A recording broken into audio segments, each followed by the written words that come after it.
Hello everyone, it's me, Dragon, and if you would be so kind as to donate me a portion of your time, I'd like to talk to you about reindeer.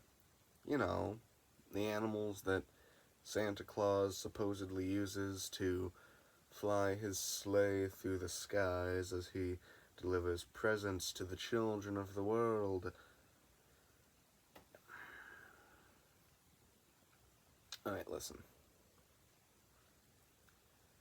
This video was supposed to be uploaded in the end of December, and my goal was to have it uploaded by the end of Christmas Day.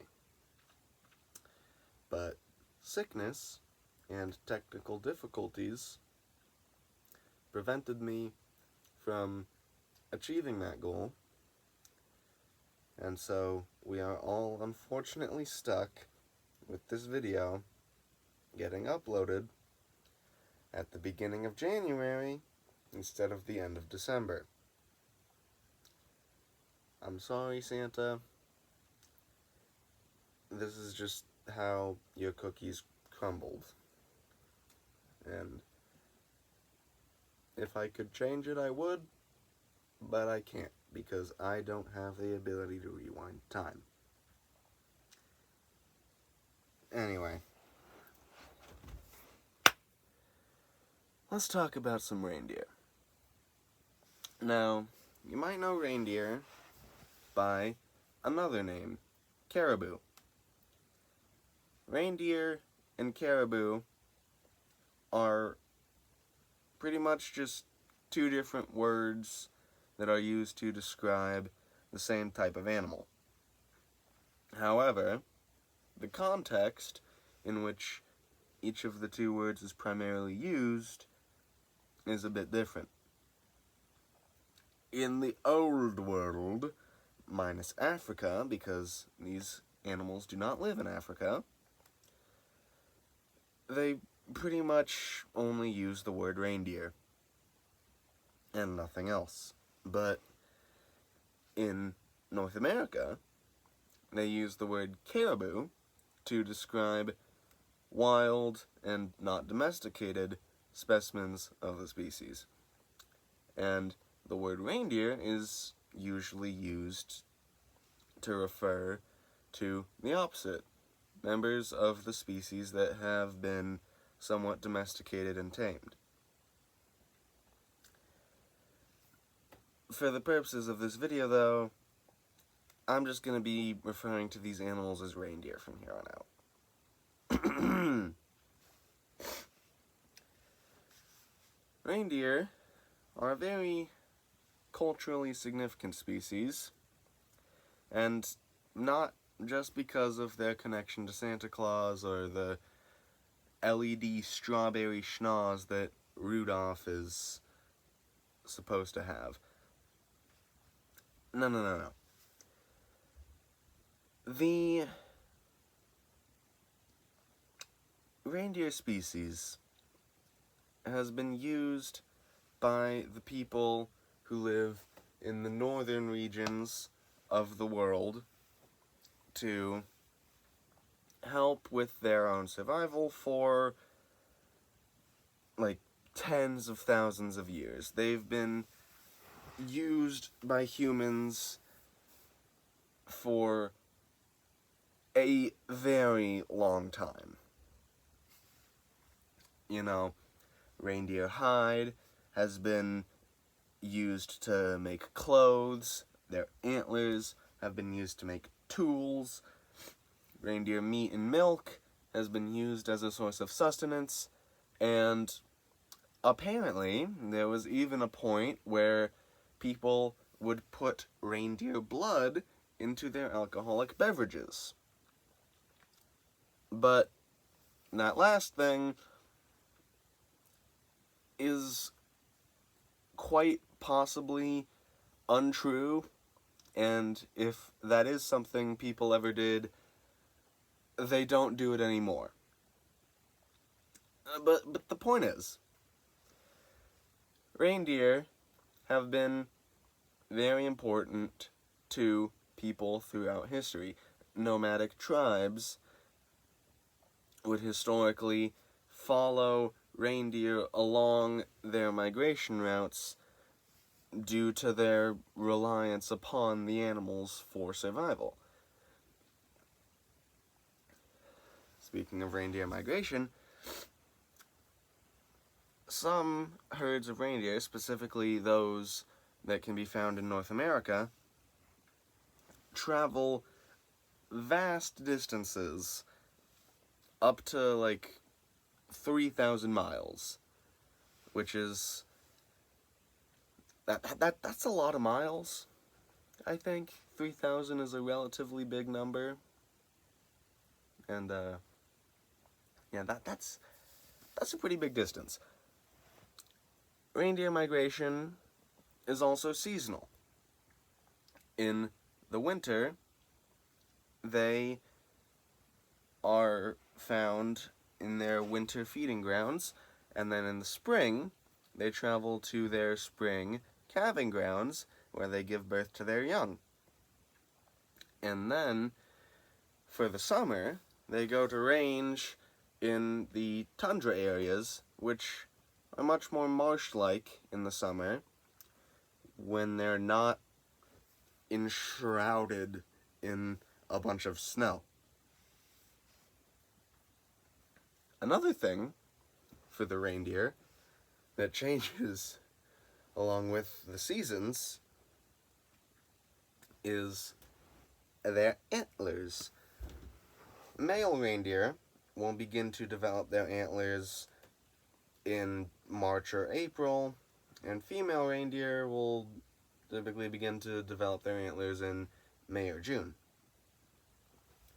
Their antlers will then continue to develop over the course of the remainder of the year, and male reindeer will lose them in late fall to early or mid-winter, and female reindeer will only lose their antlers after they have given birth to their calves, which takes place in spring to early summer. Reindeer are unique in the sense that they are the only species of deer where the females normally grow antlers along with the males. Additionally, the average antler size of male reindeer is the second largest of any deer species in the world. They are exceeded only by that of a male moose. However, if you are measuring how large a creature's antlers are by its relative body size, then reindeer have the largest antlers out of any deer species. Reindeer are also ruminants, and their favorite food is lichen. They are also the only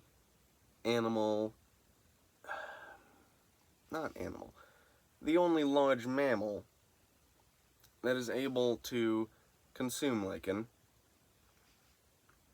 because lichen contains substances that are usually toxic to any creatures that would try and eat it.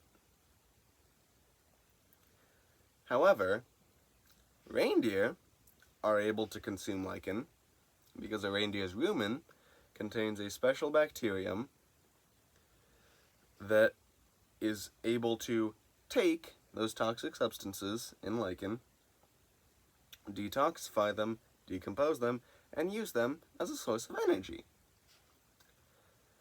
Reindeer can also be found eating the leaves of birch trees or willow trees, as well as any grasses that they might be able to find.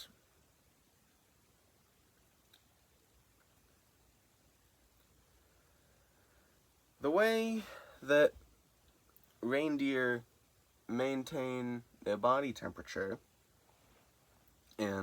help reduce heat loss is through a process called countercurrent heat exchange, or CCHE. The way this process works is an animal's blood vessels are very closely intertwined, which allows the colder blood in an animal's veins that's flowing back to its heart to absorb some of the heat from the animal's arteries. And this process allows reindeer to keep their legs cooler while at the same time recycling warmth in the core of their body and keeping that area warmer, which the core of their body is where all their vital organs are, and it is most important to keep that warm. Being able to do that is very important for surviving in extremely cold climates, which is the very place that reindeer live. Reindeer also have a very high concentration of blood vessels in their nose, which is something that they use to, again, help regulate their body temperature. But this can sometimes result in reindeer noses having a reddish hue, which means that there just might be a bit of truth to the story of Rudolph the Red-Nosed Reindeer. And he doesn't entirely sit on a throne of lies, as Buddy the Elf once said.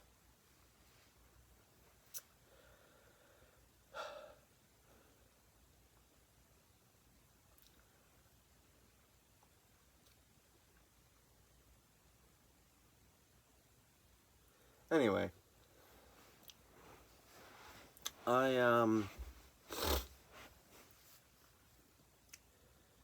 this recording is starting to get a bit long, so I should probably end it here. But before I leave, I would just like to say that I hope everyone watching this video, and also just everyone in general, had an amazing Christmas, and that they have a happy new year. Also, if you stuck around to the end of this video, don't tell anyone, but because this is technically the first video I'm uploading in January of 2026, but it was meant to be uploaded in December of 2025, if you want to leave some suggestions for a species of animal that I talk about at the end of this month, you can do so in the comment sections of both this video and the next video that I upload in January, which I'm going to try and upload at least one other video, besides the video talking about an animal at the end of this month. Anyway, goodbye.